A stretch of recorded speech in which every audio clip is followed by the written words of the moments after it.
కొత్త సెటప్ చేశాను. అరే నీకే చెప్తున్నా, ప్రతిసారి చేత్తో పట్టుకొని తీయడం కష్టంగా ఉంది కదా, ఇది మౌంట్ పెట్టాను. ఇదేదో మౌంట్ అయినా ఇది. ఏంటి సార్ అది? ఓకే, సో ఇది పెట్టాను. అమ్మయ్య, నేను ప్రశాంతంగా కూర్చోవచ్చు, ప్రశాంతంగా మాట్లాడుకోవచ్చు. సొల్లై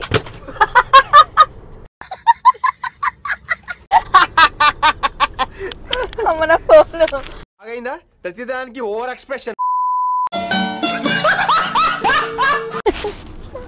రికార్డ్. అదొక హఠాత్ పరిణామం, ఎవరు ఊహించినటువంటిది. ఏం జరిగిందంటే అదేదో పెట్టాం కదా, అది పెట్టిన తర్వాత నేను చాలా కాన్ఫిడెంట్ గా మాట్లాడిస్తున్నాను, దడియాలమని పడిపోయింది మొత్తం సెటప్. నా ఫోన్ కి అదృష్టశాతం ఏమీ అవ్వలేదు అనమాట. సో తర్వాత చెప్తున్నాడు మా తమ్ముడు, అది పెట్టేది ఉంటది కదా, దాంట్లో కొంచెం లైట్ గా మాయిశ్చర్ ఉండాలి, లైక్ వాటర్ ఉండాలి, అయన్నొద్దు పాయింట్కి రా, అప్పుడు అంటుకుంటుంది అని చెప్పడం. ఇప్పుడు చెప్పేది ఇప్పుడు మేమిద్దరం కార్ ఆపేసి 5 నిమిషాలు దగ్గర 2 to 3 minutes ఆపకుండా నవ్వుకుంటున్నాం అనమాట, ఫోన్ తీయడం మానేసి. అట్లుంటది మనతో. హే ఎవ్రీవన్, సో మన హైదరాబాద్ నుంచి ఒక 100 kilometers రేడియస్లో ఏమున్నాయా అని చూస్తే నాకు ఒక ప్లేస్ దొరికింది, అదే మెదక్ డిస్ట్రిక్ట్ అనమాట. మనం వెళ్ళే దారిలో అండ్ అక్కడికి వెళ్ళాక కూడా కొన్ని ప్లేసెస్ చూస్తాం, అవన్నీ కూడా ఈ రోడ్ ట్రిప్లో నేను కవర్ చేస్తున్నాను. సో మేమున్న లొకేషన్ నుంచి మెదక్ వచ్చేసి మాకు ఒక 72 to 73 kilometers అయితే చూపిస్తుంది. అక్కడికి మేము స్టార్ట్ అయ్యాము. సో వెళ్ళే దారిలో మనకి రోడ్ జర్నీ అయితే చాలా బాగుంటుంది. ఇందులో ప్లస్ పాయింట్ అదే, మనకి బోర్ కొట్టకుండా ఉంటుంది. మనం వెళ్ళే లొకేషన్స్ అన్నీ కూడా చాలా బాగుంటాయి, లైక్ ఫారెస్ట్ మధ్యలోంచి వెళ్ళటం కానీ అటు ఇటు మంచి కవరేజ్ ఉంటుంది. సో మనం మెదక్లో ఏముందో చూడడానికి వెళ్తున్నాం, సరదా ఫర్ ఫన్ అనుకోండి. నీకేం వస్తుందిరా సరదా, జస్ట్ ఫర్ ఫన్. ఈ రూట్ ఇది వచ్చేసి మనకి నర్సాపూర్ వస్తుంది. ఫస్ట్ నర్సాపూర్ అర్బన్ ఫారెస్ట్ నేను ఆల్రెడీ ఒక బ్లాగ్ తీశాను, కొన్ని బిట్లు కూడా పెడతాను చూడండి. సిటీలో ఉండి మనకు బోర్ కొడుతుంది కదా, సో వీకెండ్లో మనం ఒక ఫారెస్ట్ ఏరియాని ఎక్స్ప్లోర్ చేద్దాం రండి. మనకి హైదరాబాద్ నుంచి 45 kilometers దూరంలో నర్సాపూర్ ఫారెస్ట్ అర్బన్ పార్క్ అనే ఒక ప్లేస్ ఉంది. ఇది తెలంగాణ ఫారెస్ట్ డిపార్ట్మెంట్ మెయింటైన్ చేస్తుంది. ఇక్కడ టికెట్ ఫేర్ వచ్చేసి 50 rupees ఈచ్. ఇక్కడికి మనం ఫ్రెండ్స్ ఆర్ ఫ్యామిలీతో వచ్చి క్వాలిటీ టైం స్పెండ్ చేయొచ్చు. ఈ నర్సాపూర్ అర్బన్ ఫారెస్ట్ పార్క్ కి మెయిన్ స్పాట్ వచ్చేసి వాచ్ టవర్. అక్కడ నుంచి మనకి వ్యూ మొత్తం కనిపిస్తుంది అనమాట. సో ఈ మ్యాప్ ఫాలో అయిపోయి 500 meters ట్రెక్ తీసుకొని మనం స్టార్ట్ అయిపోవచ్చు. ఆ ఫారెస్ట్ ఏరియా నుంచి మనం నడుచుకుంటూ వెళ్తే ఆ ఫీల్ వేరే ఉంటుంది, అండ్ మాన్సూన్ లో వెళ్తే ఇంకా అద్భుతంగా ఉంటుంది. ఒక 500 meters ట్రెక్ చేశాక మనకు వాచ్ టవర్ కనిపిస్తుంది. ఈ వాచ్ టవర్ వచ్చేసి మనకి 3 floors లో ఉంటుంది. టాప్ పైకి వెళ్తే మనకి వ్యూ మొత్తం కనిపిస్తుంది. మనకు కనిపించేది మొత్తం Narsapur forest and Narsapur lake. ఈ పార్క్ టైమింగ్స్ వచ్చేసి మార్నింగ్ 9:30 నుంచి ఈవినింగ్ 5 వరకు, కానీ మోస్ట్లీ టికెట్స్ 4:30కి క్లోజ్ చేస్తారు, ఎందుకంటే మనం లోపలికి వెళ్ళి బయటికి రావాలి కాబట్టి. అండ్ లాస్ట్ గా చెప్పేది, ఇక్కడ ఒక మెయిన్ అట్రాక్షన్ ఉంది. మనం ఈ రోడ్ జర్నీని చాలా ఎంజాయ్ చేస్తాం, ఎందుకంటే రోడ్ సైడ్ మొత్తం నెంబర్ ఆఫ్ మంకీస్ తో నిండిపోయి ఉంటుంది కాబట్టి. సో వీడియో అయితే చూసారు కదా, నేను ఆల్రెడీ నా యూట్యూబ్ ఛానల్లో ఫుల్ లెంత్ వీడియో అండ్ ఒక షార్ట్ కూడా అప్లోడ్ చేశాను నర్సాపూర్ ఫారెస్ట్ మీద, as part of road trip. అంటే ఒకవేళ మీరు నర్సాపూర్ ఆల్రెడీ వెళ్ళుండకపోతే ఈ రోడ్ ట్రిప్ లో అది కూడా కవర్ చేసుకోండి. First place. స్టీఫెన్, ఎక్కడికి వెళ్తున్నాం మనం? నేను తీసుకెళ్తున్నానా? నేను నిన్ను అడిగిన పొద్దున్న, మళ్ళీ ఏంటి నేను సపోర్ట్ చేయకుండా కూర్చుంటే నువ్వే వచ్చి అడిగినావు ఎక్కడికి మరి వెళ్ళట్లేదా అని. అంటే ఊరికే మా మమ్మీ వేరే వేరే చోట్ల 2-3 days ట్రిప్ అంటే ఇంక కుమ్మేసేలా ఉంది.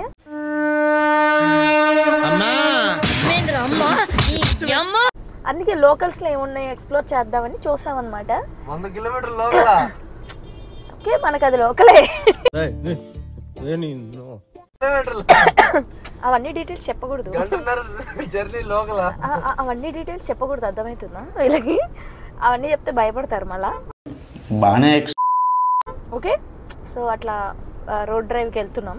ఎక్కడికి వెళ్తున్నాం అనేది మాకు తెలియదు వెళ్ళేదాకా. సో దగ్గరలో అయితే మెదక్లో ఒక చర్చ్, ఒక టెంపుల్ ఉంది. అవి చూద్దాం ఎలాగున్నాయా అని చెప్పేసి స్టార్ట్ అయ్యాం అనమాట. శ్రీవన్, నువ్వు ఎప్పుడైనా చర్చ్కి వెళ్ళావా? అంటే మీ లోకల్ చర్చ్ కాదు, ఏదైనా మంచి మంచి ఆర్కిటెక్చర్ ఉన్న చర్చ్కి వెళ్ళావా? ఎక్కడ? అరకులో. ఏ చర్చ్కి వెళ్ళావు? పేరు తెలియకుండా వెళ్ళిపోయావా? మా వైజాగ్ వ్యూవర్స్ చూస్తారు కదా, తెలుస్తుంది కదా, నువ్వు చెప్తే కొంచెం. అది అరకు ఏంటరా, అది వైజాగ్లో కదా. నువ్వు ఎలా చెప్పావు తెలుసా? ఆకిస్ పాక్ పాకిస్ ఆక్, సో ఆక్ పాక్ కరే పాక్లే చెప్పావు. క్లారిటీ ఉందా నువ్వేం మాట్లాడుతున్నావు? అరకులో చర్చ్, ఓకేనా? అరకులో చర్చ్ అనమాట. అక్కడికి వెళ్ళండి మీరు కూడా, చాలా బాగుందంట. ఓకే. ఇప్పుడు మనం వెళ్ళే చర్చ్ ఉంది చూసారా మెదక్లో, అది ఈరోజు దాని గురించి రీసెర్చ్ చేశా. యూట్యూబ్లో చూస్తే అది 100 years కంప్లీట్ అయ్యిందంట ఈ ఇయర్కి. లైక్ 1914 ప్లస్ 100 2024 అయినా రామచంద్ర వీడు ఓరాక్షన్ భరించలేకపోతున్నాను రా. 100 years మైనస్ చేసుకోండి 2024కి ఎంత వస్తే అంత. అప్పుడు పెట్టారంట. అది ఇప్పటికి 100 years అయిందంట. 3 days ఎగో మన ఏదో న్యూస్ ఛానల్ అప్లోడ్ చేసింది. అయన్నొద్దు, పాయింట్కి రా. సో ఈ ట్రిప్లో మనం ప్లేసెస్ని చూడడమే కాకుండా ఈ రోడ్ ట్రిప్ని కూడా బాగా ఎంజాయ్ చేస్తాం. ఎందుకంటే మనం వెళ్ళే రోడ్ అంతా కూడా ఓఆర్ఆర్ కూడా కాదు.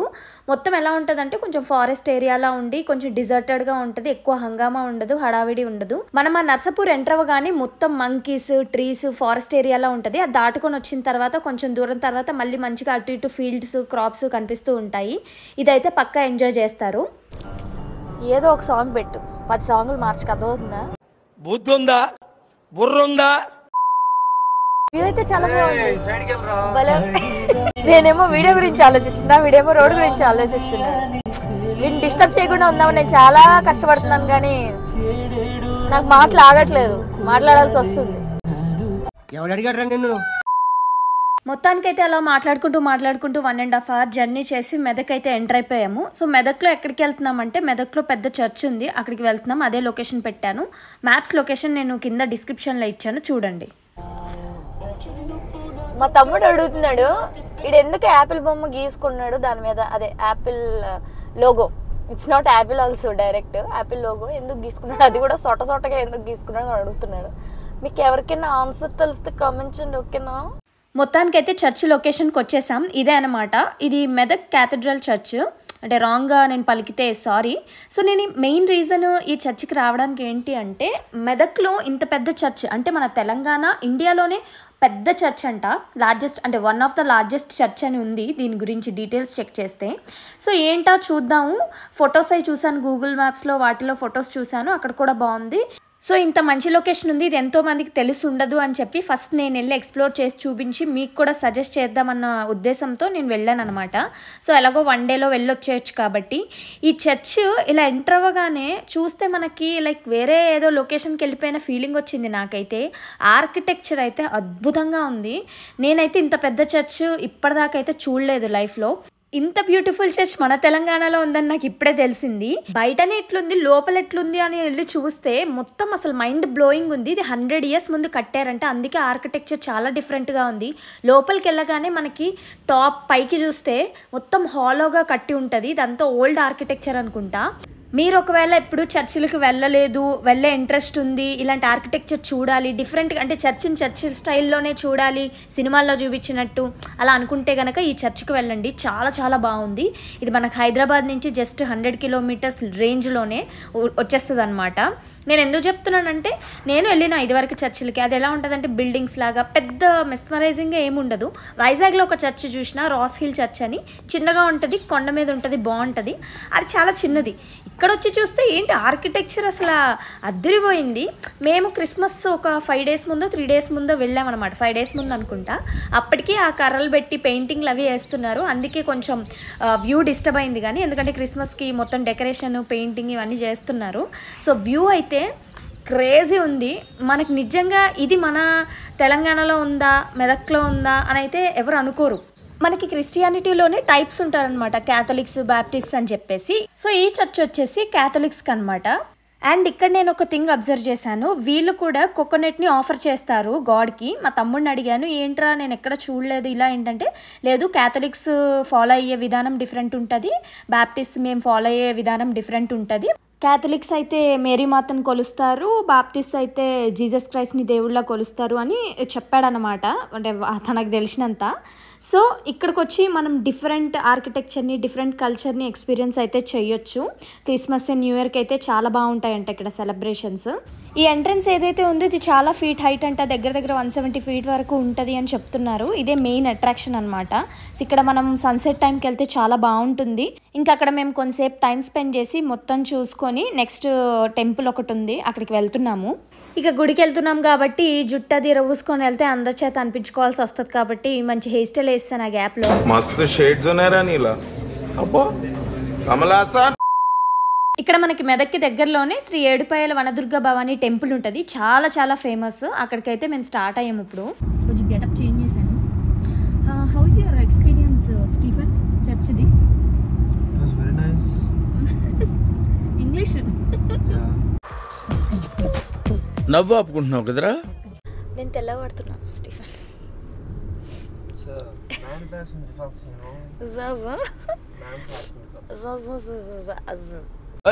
ఏంటి సార్ అది? Your mom very తెల్లగా beautiful. My mom is తెల్లఫైయింగ్, so that's why I'm also తెల్లఫైయింగ్ అంట. విజ్ఞాన ప్రదర్శనలో మనము భక్తితో రావట్లేదు, తిరగడానికి వస్తున్నాం ప్లేసులకి. వీఆర్ నాట్ భక్తులు, వీఆర్ జస్ట్ అలా మాట్లాడుకుంటూ ఇంకో లొకేషన్కి అయితే వచ్చాము. చర్చ్ దగ్గర నుంచి దగ్గర 15 మినిట్స్ చూపిస్తుంది. సో 15 మినిట్స్ ట్రావెల్ చేసుకున్నాక ఇక్కడ ఇట్లా జంక్షన్లా వస్తుంది అనమాట. ఇక్కడ నుంచి రైట్ తీసుకుంటే మనకి ఏడుపాయల వెళ్ళే రూట్ వస్తుంది. ఇక్కడ ఆటో స్టాండ్ కూడా ఉంది. ఎవరైనా బస్సులోన అట్లా వచ్చిన వాళ్ళు అయితే ఇక్కడ ఆటో కూడా ఆప్ చేసుకోవచ్చు. ఈ టెంపుల్ చాలా చాలా ఫేమస్. అంటే ఇదివరకు మనకి తెలంగాణలో, అంటే నాకైతే మన హైదరాబాద్ చుట్టుపక్కల తెలుసు కానీ అవుట్ ఆఫ్ దట్ మనకు తెలియదు కదా. సో నేను చెప్తాను దీని ప్రామినెన్స్, ఇక్కడ ఏమేమి ఉంటాయి అన్నీ చూపిస్తాను. సో మనం వెళ్ళేటప్పుడు ఏంటంటే మధ్యలో బ్రిడ్జెస్లా వస్తాయన్నమాట. మేము దగ్గర 3 బ్రిడ్జెస్ దాటాము.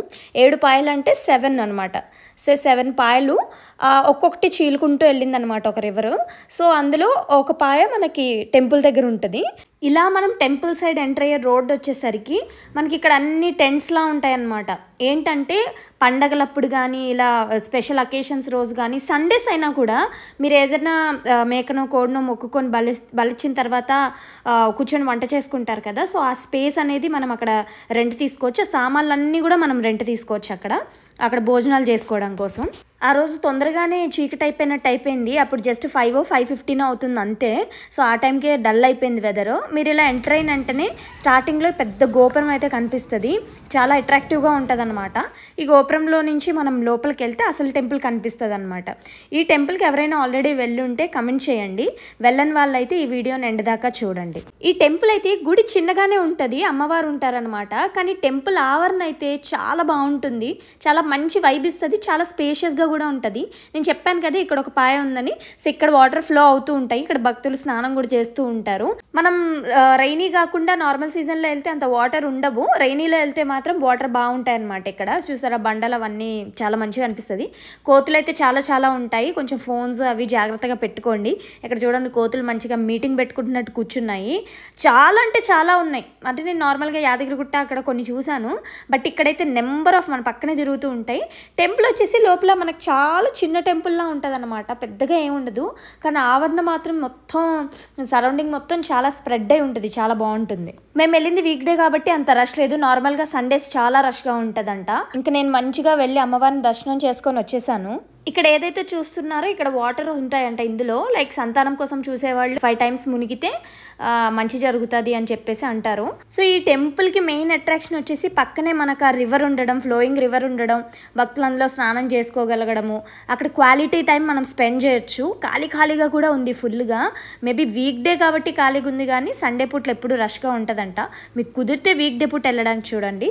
చూసారు ఇక్కడ అంతా ఖాళీ స్థలం ఉంది. ఇక్కడ అంతా కూడా భక్తులు కూర్చొని ప్రసాదాలు తెచ్చుకున్న తినడం కానీ ఇంట్లో వంట చేసుకొని తెచ్చుకొని తింటారు కదా, సో అలా కూడా తింటూ ఉన్నారు. ఇక్కడ మనకి మెట్లు కనిపిస్తున్నాయి కదా, ఈ మెట్లు కూడా ఎక్కి వెళ్తే చిన్న ట్రెక్కింగ్లా ఉంటుందంట. బండలా ఎక్కుకుంటూ వెళ్తే చిన్న టెంపుల్స్ 2 ఉంటాయంట. మేము వెళ్దాం అనుకున్నాం కానీ చీకటి అవుతుంది, ప్లస్ అక్కడ చాలా కోతులు ఉన్నాయన్నమాట. సడన్గా ఇక్కడ చూసారా కూర్చున్న ఫ్యామిలీని అటాక్ చేసుకుని ఆ చపాతీలు అవి తీసుకొని వెళ్ళిపోయారనమాట కోతులు. సో అట్లా ఒంటరిగా వెళ్తే మళ్ళీ అటాక్ చేస్తే ఏమైనా భయం వేసి నేను అక్కడికి వెళ్ళలేదు ఇంకా పైకి. సో బేసిక్గా తెలంగాణ ప్రజలు ఉంటారు కదా, వీళ్ళు బోనాలు అలాంటివన్నీ ఇక్కడ బాగా సెలబ్రేట్ చేసుకుంటారు. నేను ఇందాక చెప్పినట్టు టెంట్స్కి రెంట్కి ఇస్తారు అండ్ స్టవ్ సామాన్లు అన్నీ రెంట్కి ఇస్తారు. ఇక్కడ మీరు మేకలు అవి కోసుకొని, అండ్ మేకలు కోసుకున్న తర్వాత వాటిని కట్ చేయడానికి కూడా సెపరేట్గా ఒక సెక్షన్ ఉంది. 50 రూపీస్ అలా తీసుకుంటారంట. మీకు కావాల్సిన పీసులు నీట్గా కట్ చేసి ఇచ్చేస్తారంట. ఇంకా ట్రిప్ ఇలా మనం ముగించుకోవచ్చు. ఈ జంక్షన్లో అయితే తినడానికి అన్నీ దొరుకుతాయి అనమాట. టిఫిన్స్, బేకరీ అలాంటివన్నీ ఉన్నాయి. సో మీరు ఇక్కడ ఏమైనా తినొచ్చు మీకు ఆకలేస్తే.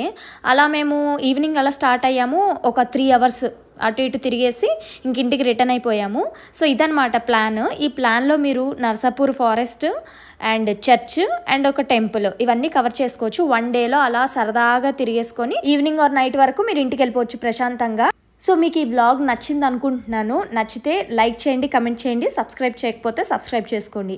నేను కొత్తవి ఏవైతే వీడియోస్ అప్లోడ్ చేస్తున్నానో ఆ నోటిఫికేషన్స్ కావాలంటే అక్కడ బెల్ ఐకాన్ ప్రెస్ చేయండి. ఓకేనా? మళ్ళా అడుగుతున్నా, నేను సిగ్గు లేకుండా అడుగుతున్నాను, దయచేసి సబ్స్క్రైబ్ చేయండి. నా ఆవేదనను అర్థం చేసుకోండి.